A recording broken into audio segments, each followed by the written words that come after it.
vrai qu'aujourd'hui, j'ai découvert une méthode qui est plutôt ludique, qui me permet d'en apprendre sur moi-même, mais également beaucoup sur les autres. Dans Lego Serious Play, il y a 3 mots. Il y a Play, ce que les participants vont jouer. Il y a Lego, ce qu'ils vont jouer avec des briques Lego. Et il y a Serious, parce qu'ils vont jouer sérieusement pour répondre à des problématiques complexes, abstraites du monde de l'entreprise.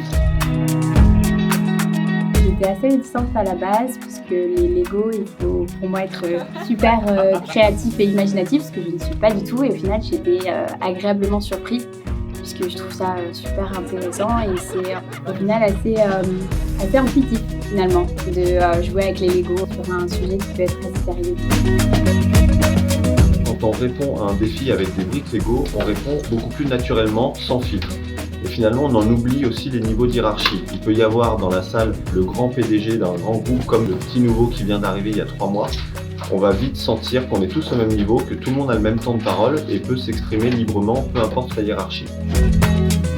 Pour moi, le principal avantage, c'est qu'on part toujours de l'individu. C'est pas une méthode de groupe, c'est une méthode où l'individu va répondre à un défi avec une construction Lego et ensuite on viendra mettre en commun pour rechercher une solution qui convienne à tout le monde.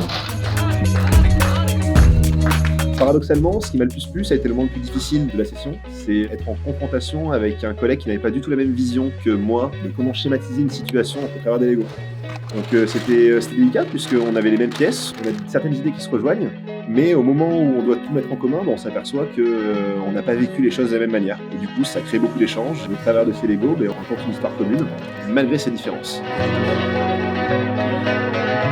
Ce que j'ai préféré, c'est vraiment les ateliers collectifs, les réflexions collectives, puisque ça permet aussi de, entre guillemets, vider un petit peu son sac et avancer tous ensemble.